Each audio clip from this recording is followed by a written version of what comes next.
Hi, my name's Dylan. I'm 19. This is my story.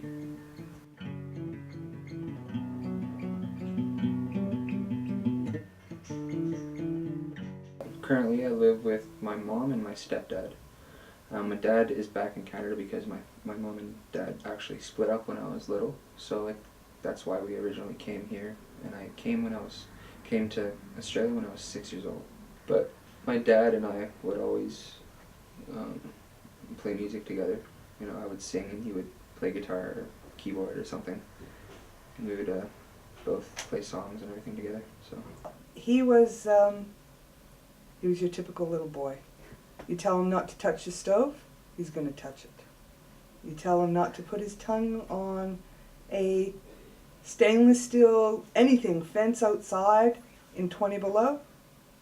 As soon as you turn around, he'll put his tongue on it. So, yeah, he was. I have to see for myself.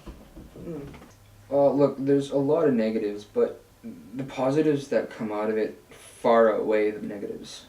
In terms of, friendships, just friendships, having those people that you meet that are just as positive as you, and having the friends that you have around you. Look, it was quite shocking, as it would for any mate that's like a brother to him. Like I said, it's quite a shock. I almost didn't know what to feel until I went and saw him and saw how bad it was, and so it's quite upsetting to see my mate in that kind of condition. Not really anything I can do about it. At first, you don't really know how to react because you don't know exactly what it is. Like, you hear about cancer all the time on TV, in the news, everything like that. But the true reality is, when you're first diagnosed and you know nothing about it, you don't really know how to react. Because you don't know what's going to be expected, or what's going to happen, or what you have to go through. So what the chemo does, initially, before you get to remission, is they basically kill off every single cell in your body. Yeah, they just hoard you with pills and pills, liquefied chemos and everything. And yeah, so that basically kills off your body, and then they try to rebuild it properly. The difficulty was actually getting your mind around with leukemia. Because when you hear leukemia, it's death. Well, that sounds pretty grim, but I probably would have died because it's a rapid building cancer. I think they caught it for me just in time, actually. So I was one of the lucky ones. Shock is an understatement, because every sign he had of being sick was just a common ailment for children. Bloody noses, headaches. So when he started with the headaches, I took him for glasses. He was aggravated all the time and that sort of thing. So it was, there were signs of illness, but not life-threatening illness.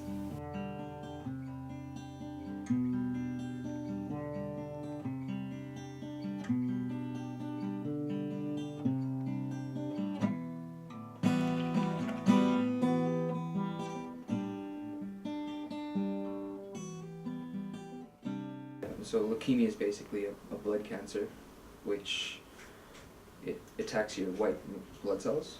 And what happens is your cells rapidly increase. So when I was actually diagnosed, my white cells got up to about 250,000 cells, and they were all immature cells. So this is a box of all the chemo that I have, and all the stuff to sort of counteract it, like anti-nauseas, Panadol, Panadine. I take about 26 tablets a week. These are all the pills that I take at night just before bed. I'm not repulsed, it just sort of shocks me. It's a bit of a wow factor how many, pills he really has to take. The whole thing of him developing this, getting diagnosed with this, sort of brought us closer together as brothers, so, sort of good, good things and bad things came of it, so we hope for the best now.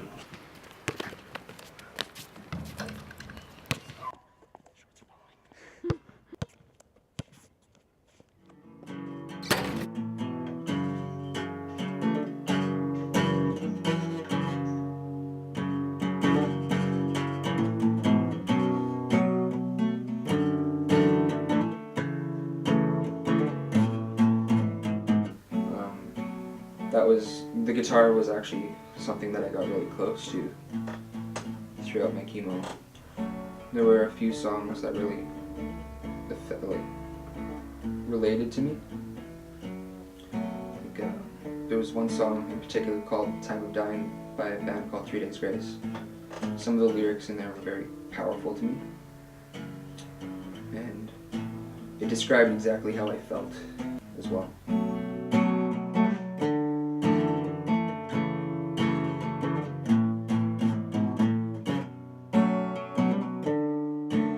I was diagnosed with breast cancer 5 weeks before Dylan. I had just gone for a routine checkup. Everything came back, and the mammogram came back. So mine actually started before his. I'm not gonna lie, I cried. I did. I was really upset. I was pissed off. This lady here has done so much good in the world, yet she's gotten such a bad disease. My relationship with Dylan has just excelled due to the fact that we had cancer and cancer treatment together.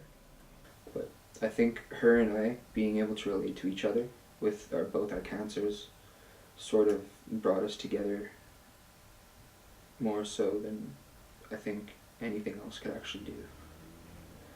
And that was the best thing that could happen because we were so supportive and we understood what each other were going through. The support comes naturally when you're a mother. So support in being there. She'd always do something to make me happy. For example, one time I was in the hospital, I was really down.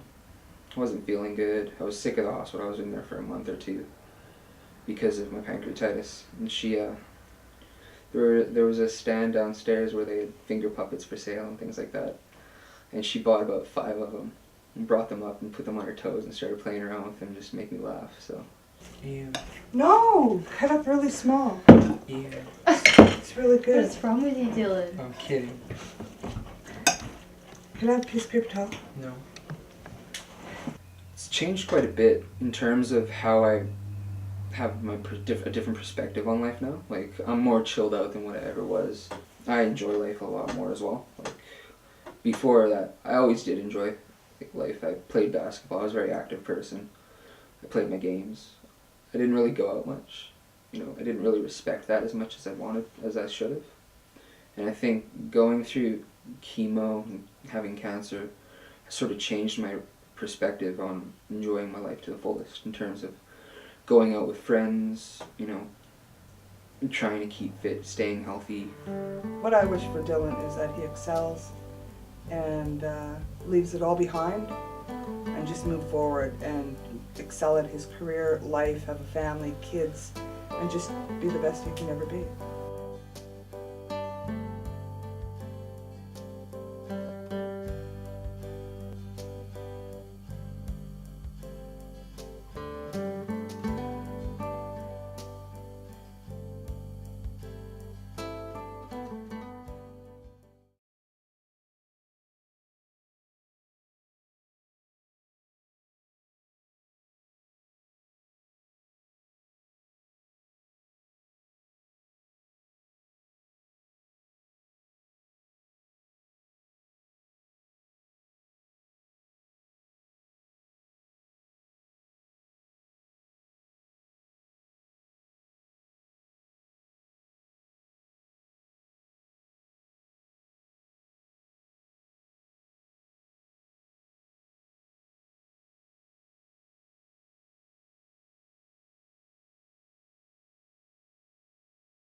After I was diagnosed, I had seen my mammograms, of course, and this painting was sitting at the end of our living room, and I was working at our desk, and I looked over, and I thought, oh my God, that looks exactly like my mammogram.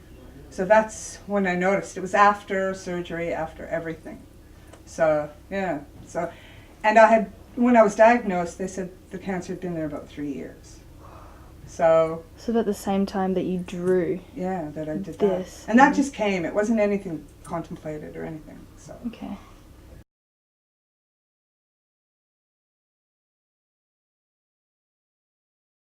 And I wanted to get my learners on my birthday. I would have gotten it when I was 16, but that was the year I was actually diagnosed, in 2009. So, the problem was, I was in the hospital all the time. So I couldn't go for my license because I was always in the hospital.